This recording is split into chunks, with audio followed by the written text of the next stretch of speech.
They called it scrap, 620,000 years later. It called back. The morning they came back, I was on my knees in the sand, pulling a circuit panel out of a 620,000-year-old hole. That is not a figure of speech. The hole was in the survey log, as excavation point 47, Thyron Flats Recovery Grid, catalogued 340 years ago, by a team that had run out of day before they ran out of hole. The panel was Rethan mid-band relay architecture, third-period manufacture, preserved by the alkaline substrate, the way the desert preserves everything it decides to keep.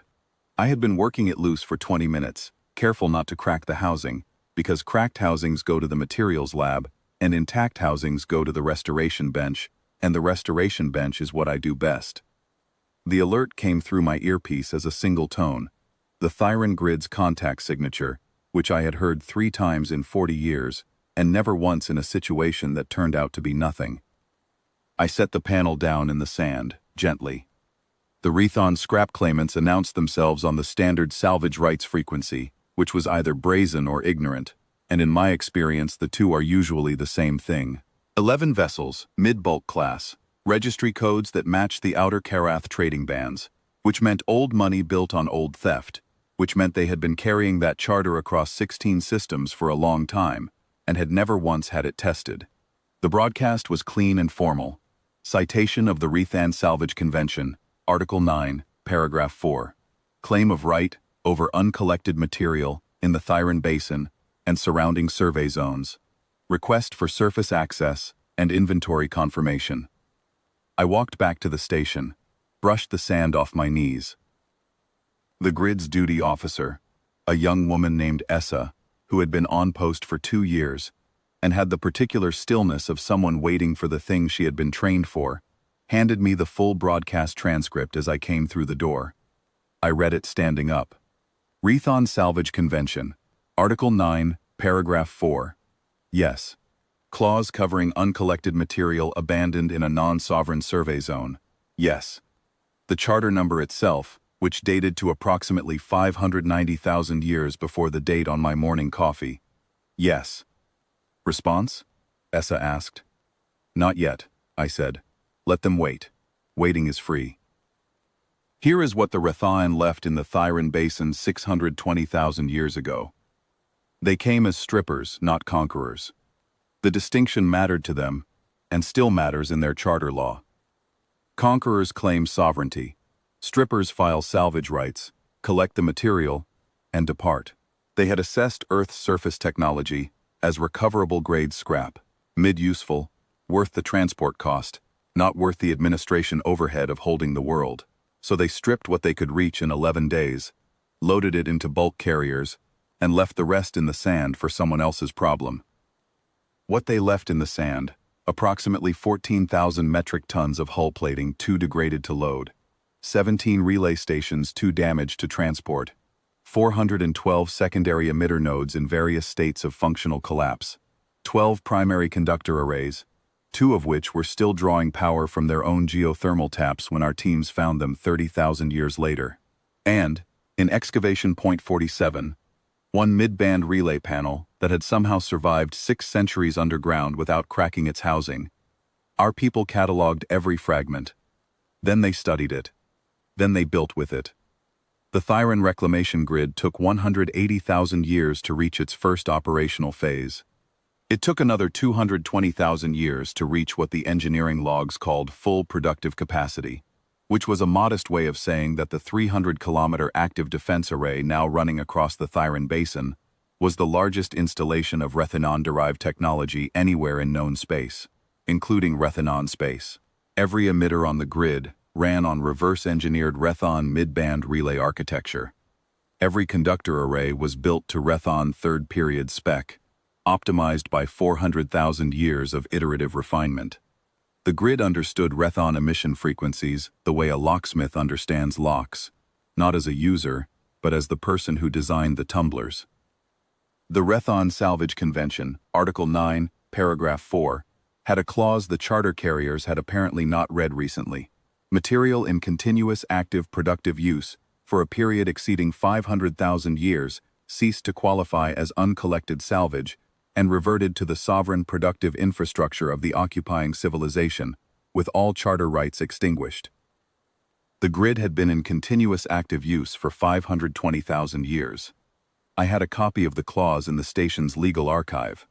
I had always had a copy. We had been waiting 20,000 years past the threshold with that copy sitting in the archive, doing nothing, because nothing had come to claim the scrap. Until this morning. I sent our response at the 2-hour mark. Not a broadcast, a direct transmission, tight beam, addressed to the warrant officer on the lead vessel by name. The Rethanon use names even in outlaw bands. That was in the cultural archive too, along with every other thing we knew about them, which was considerable. The warrant officer's name was Skethar Van, registered owner of the charter, third-generation custodian of the claim. I told her that we had received the citation. I told her that we appreciated the specificity of the article and paragraph. I told her that we would like to invite her to conduct a surface inspection of the Thyran reclamation grid before any inventory confirmation could proceed, as Article 11 of the same convention required material to be physically confirmed as uncollected prior to any claim being lodged. She accepted. To her credit, the response was fast. 3 hours, which meant she had not needed to deliberate. She came down in a single courier vessel, alone, with 2 observers. I met her at the grid's eastern perimeter marker, which was a post sunk into the desert sand at the edge of what had been excavation point 1. The first thing our people had ever pulled out of the basin. A primary conductor housing, which now served as the cornerstone of emitter station Alpha, 4,000 meters to the west. Sketh Arvan was tall, wide-shouldered, the overlapping scale plates of her face carrying the weathering of someone who had spent a long career in hard vacuum and harder boardrooms. She stood at the perimeter marker and looked west, where the grid's emitter towers rose out of the sand in a line that ran to the horizon and did not stop there. It simply kept going past what the eye could track, 1 tower every 800 meters for 300 kilometers in 4 directions. She was quiet for a long time. "How much of this is Rethon architecture?" she said finally. "All of it," I said. "Third period relay spec throughout.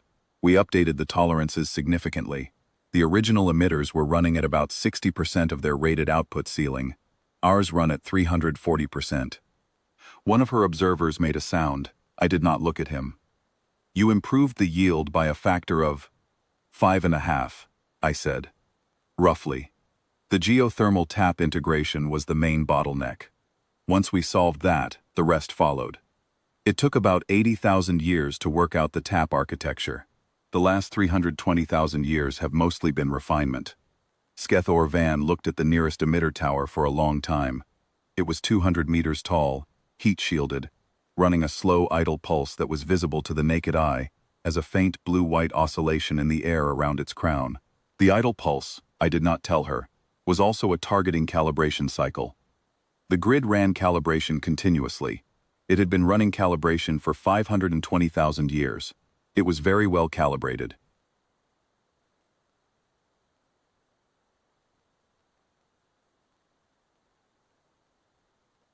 Article 9, Paragraph 4, she said. Not a question. Active productive use, continuous, exceeding 500,000 years. The threshold date was 20,000 years ago.